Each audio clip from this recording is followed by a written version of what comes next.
I chose the gray cardigan that morning, the one that made me invisible in meetings.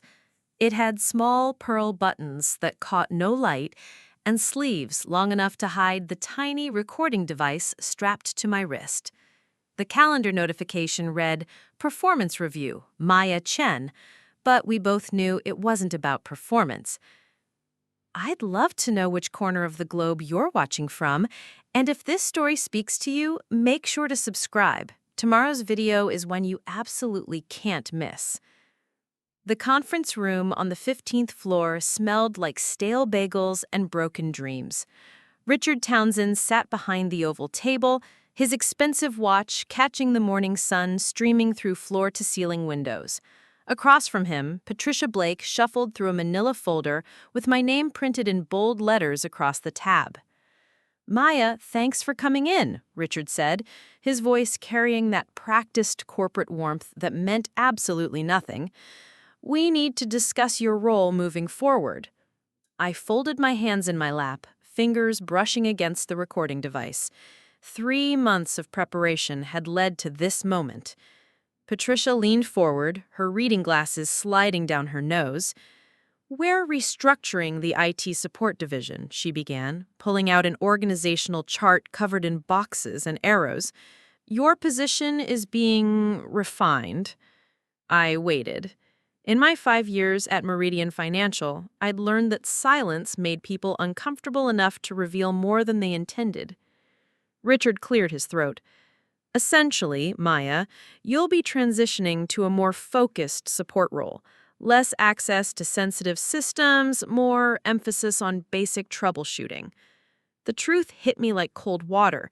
They were demoting me without calling it a demotion. I reached into my folder and pulled out a printed report. 6 months of system improvements I'd implemented, security patches I'd written, network vulnerabilities I'd identified and fixed. I placed it on the table between us. Patricia glanced at it for exactly 2 seconds before sliding it back toward me. "Maya, you need to understand something," Richard said, leaning back in his chair with the confidence of a man who'd never been questioned. "You're just support staff. You're not strategic-level personnel. These decisions aren't made at your pay grade." The words hung in the air like smoke. Just support staff. I nodded slowly, as if accepting their assessment, but inside, something shifted. The woman who had walked into this room was Maya Chen, IT support specialist. The woman who would walk out was something entirely different. "I understand," I said quietly, gathering my papers. "Is there anything else?" "Just keep doing what you do best," Patricia said with a patronizing smile. "Fixing computers, answering help desk tickets. Leave the big picture to us." I stood up, smoothed down my invisible cardigan, and headed for the door. As I walked out, I heard Richard mutter to Patricia, "Sometimes you have to remind people where they belong in the food chain." If only he knew where I really belonged. That evening, I sat in my Honda Civic in the parking lot of a 24-hour diner off Route 29, watching steam rise from my coffee cup. The dashboard clock read 8:47 p.m. when Agent Jessica Morgan slid into the passenger seat. "How did it go?" she asked, adjusting her wire-rimmed glasses. Jessica looked like she could be anyone's accountant or librarian, which made her perfect for this job. I pulled the micro-recorder from my wrist and handed it to her. "Townsend is getting nervous. They're isolating me from the financial systems, probably because they know I've been asking the right questions." "What kind of questions?" I opened my laptop on the center console. The screen displayed a series of transaction logs I'd been tracking for weeks. Meridian has been processing payments to shell companies in the Cayman Islands. The amounts are small enough to avoid automatic flagging, but they're consistent, every 2 weeks, like clockwork. Jessica leaned closer to study the data. Money laundering? That's what we need to prove. But here's the interesting part. I scrolled down to highlight a series of entries. The authorization codes all trace back to the same executive terminal, Richard Townsend's computer. "And he has no idea you've been monitoring this." I almost smiled. "To Richard, I'm just the girl who fixes printers and resets passwords.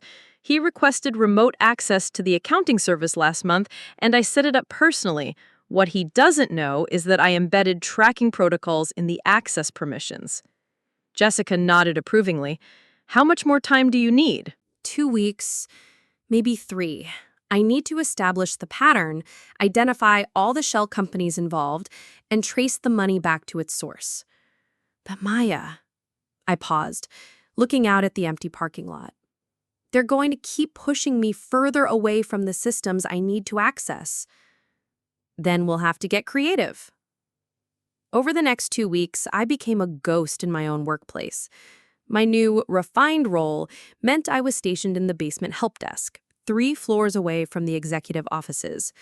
My keycard access was downgraded, cutting me off from the server rooms and financial databases I needed to reach. But Richard Townsend made one crucial mistake. He underestimated just how much a support staff member could accomplish with the right motivation. I started coming in early, before the security guards finished their morning rounds. My old access codes hadn't been fully purged from the system yet, a common oversight in large corporations. I had maybe a week before the IT audit would catch the lingering permissions. I used that week to install remote monitoring software on strategic terminals throughout the building. Nothing traceable, nothing that would trigger their security protocols. Just quiet little programs that would email me screenshots and keystroke logs from targeted computers. The breakthrough came on a Thursday morning. I was processing a help desk ticket about a slow computer when my phone buzzed with an encrypted email. The subject line read, "Package delivery confirmation." Inside was a screenshot from Patricia Blake's computer. She was logged into a banking interface I'd never seen before, transferring $47,000 to something called Clearwater Holdings LLC. The transaction memo read, "Consulting services, Project Nightfall." I immediately forwarded the screenshot to Jessica and kept watching. Over the next hour, I received 3 more screenshots showing similar transfers to different shell companies, all authorized by Patricia, all using the same Project Nightfall reference. But the most damning evidence came at 10:23 a.m., a screenshot of an instant message conversation between Patricia and someone listed in her contacts as the cleaner. Patricia. Package processed, $190K total this cycle. The cleaner. Good. Increase by 20% next month. Senator's campaign needs more funding. Patricia. That's a lot of exposure. The cleaner. Just do what you're paid to do. We own you, remember? I stared at the screenshot until my eyes watered. This wasn't just money laundering. They were funneling corporate funds to political campaigns, probably in exchange for favorable legislation. The kind of corruption that could bring down a company and send executives to federal prison. I forwarded everything to Jessica and went back to fixing computers, pretending my world hadn't just shifted on its axis. The response came that evening. Jessica called me on a burner phone, her voice tight with excitement. "Maya, this is bigger than we thought. The shell companies you identified are connected to a network we've been tracking for 8 months. Money laundering, campaign finance violations, possibly tax evasion on a massive scale." I sat in my car outside a grocery store, speaking quietly into the phone. "What do you need from me?" More evidence. Names, dates, amounts, account numbers, everything. Everything you can get. "But Maya," she paused, "they're going to start watching you more closely. Corporate security just ran a background check on every employee with system access." My blood went cold. "Did they find anything?" "Your cover is solid. Maya Chen, community college graduate, 5 years of clean employment history. But if they dig deeper..."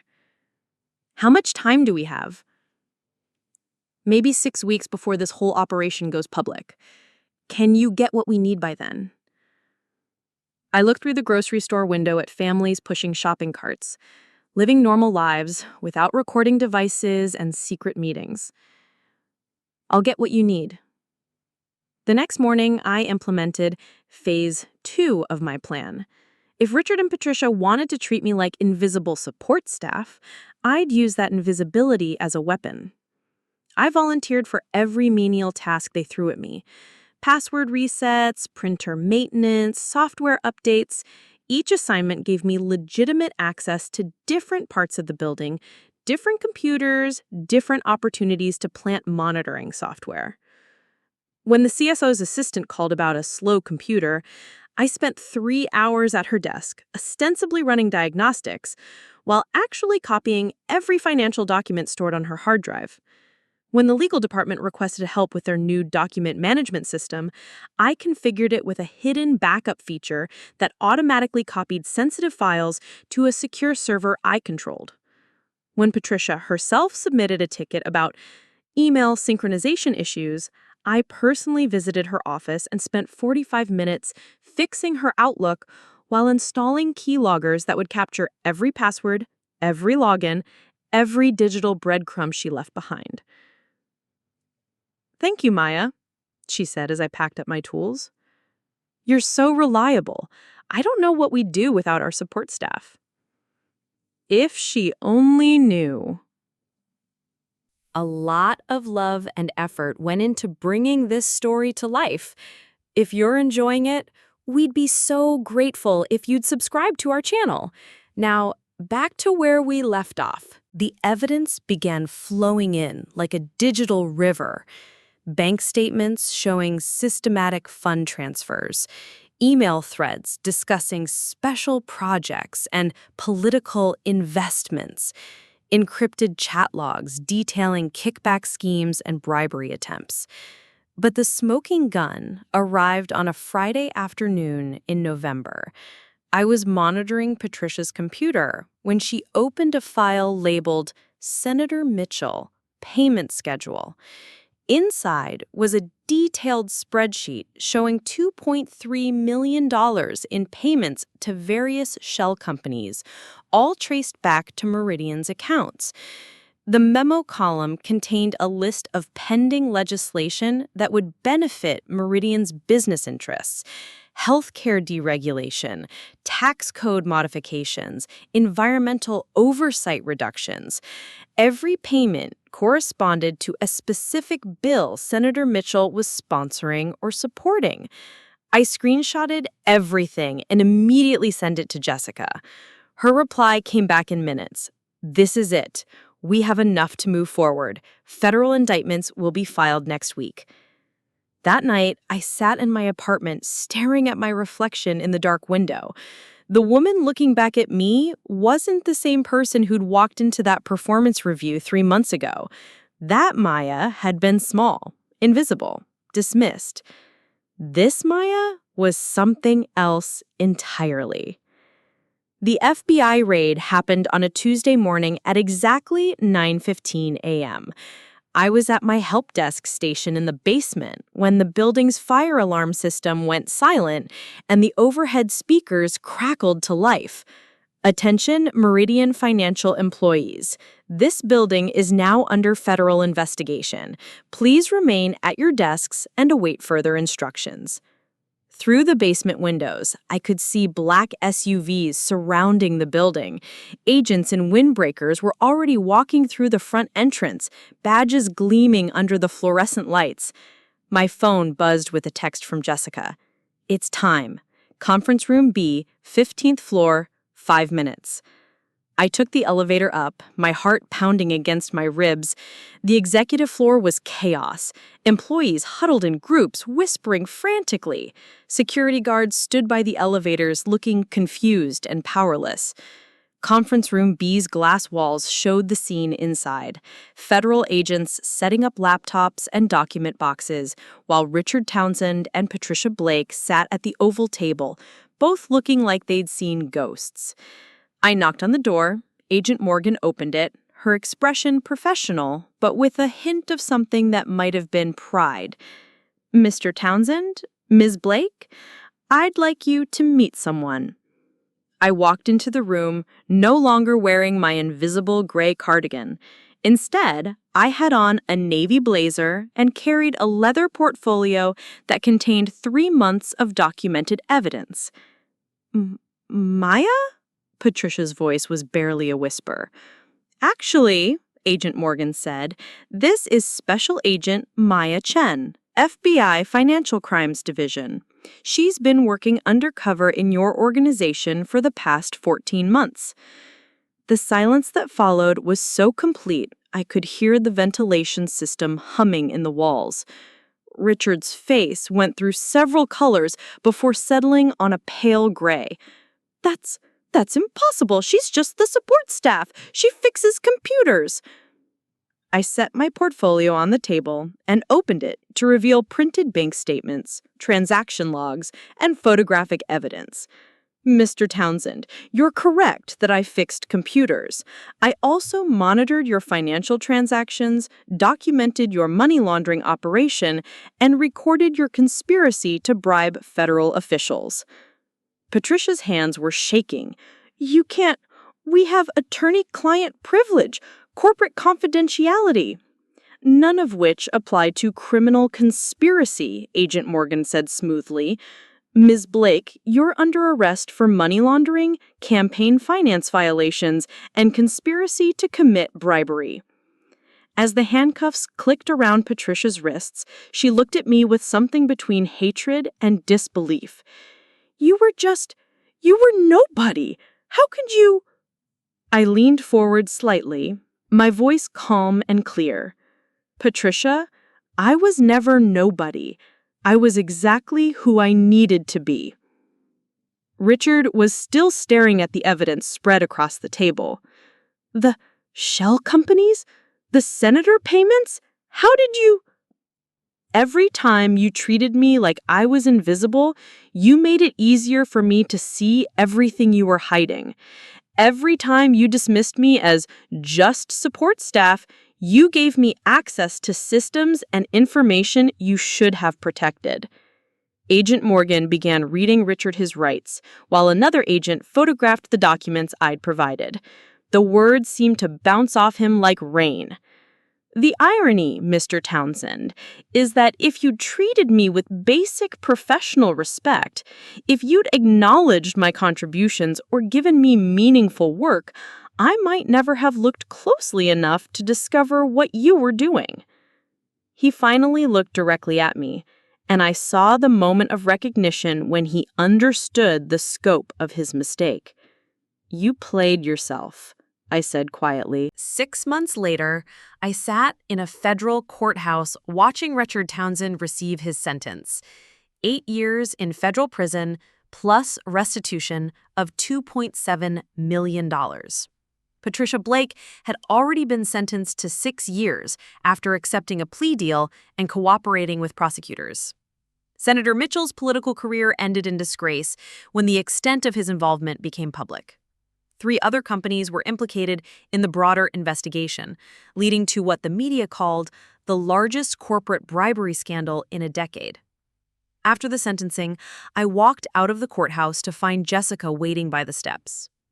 "So," she said, falling into step beside me, "ready for your next assignment?" I looked up at the afternoon sky, clear and bright with possibility. "What did you have in mind?" "Defense contractor in Virginia, suspected of overcharging the military for equipment purchases. We need someone who can blend in, observe, gather evidence." "What's my cover identity?" Jessica smiled. "Quality assurance inspector. Very low-level position. Lots of access to documentation. Minimal oversight." "Perfect," I said. "When do I start?" 3 weeks later, I sat in another performance review in another conference room, wearing another carefully chosen outfit designed to make me forgettable. My new manager, a man named David Phillips, shuffled through papers with my fake employment history. "So, Jennifer," he said, using my cover name. "Quality assurance. Not exactly a glamorous position." I nodded humbly. "I just want to do good work, sir. Help the company maintain its standards." "Well, that's refreshing," David said with a condescending chuckle. "Too many people these days think they deserve more than they've earned. It's nice to meet someone who understands their place. I smiled politely and made a mental note. David Phillips would be the first person I investigated. You'll be working with our government contracts division. Mostly administrative work, checking paperwork, making sure everything adds up. Nothing too complicated. That sounds perfect, I said, and I meant it. As I write this story, David Phillips is currently serving a 7-year sentence for defrauding the Department of Defense. The defense contractor he worked for was stripped of all federal contracts and forced into bankruptcy. But this story isn't really about David Phillips or Richard Townsend or Patricia Blake. It's about something bigger. It's about the power of being underestimated. When people dismiss you as just support staff or quality assurance or any other supposedly lesser role, they hand you their biggest weakness. They stop watching you carefully. They assume you're not smart enough, not important enough, not capable enough to threaten them. They speak freely around you, leave sensitive documents on their desks, use weak passwords, and make mistakes they'd never make around someone they considered an equal. But here's what I learned during those months undercover at Meridian Financial. There's no such thing as just support staff. The people who fix computers, answer phones, file paperwork, and handle the 1,000 small tasks that keep organizations running are often the ones with the clearest view of how everything really works. We see the patterns others miss because we're close to the ground level. We notice when things don't add up because we're the ones handling the details. We understand systems because we're the ones who keep them running. And when those systems are being used for illegal purposes, we're often the first ones to know. The FBI's Financial Crimes Division has a saying, follow the money. But I learned something more specific. Follow the people who handle the money but don't get credit for understanding it. Because sometimes the person your organization dismisses as just support staff is actually the person documenting every illegal transaction you make.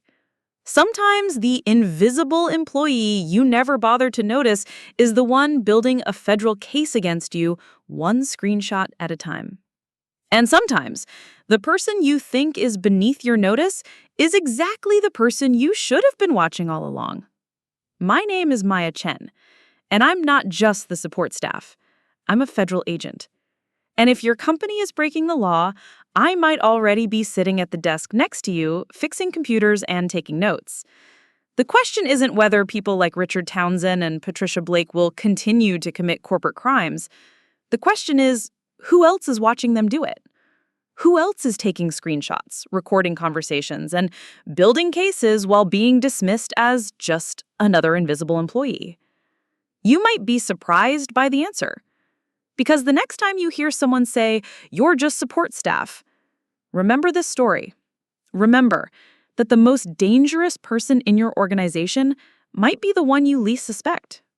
Remember that underestimation is a weapon and invisibility is a superpower. And remember that when you dismiss someone as just anything, you might be making the biggest mistake of your career. I should know. I've built my career on other people's mistakes. And I'm still taking notes. Looking for more? We've got 2 amazing stories ready for you right on screen. If this one touched you, these are absolutely worth your time. Click to watch them now. And hey, subscribe and hit that bell to never miss our latest uploads.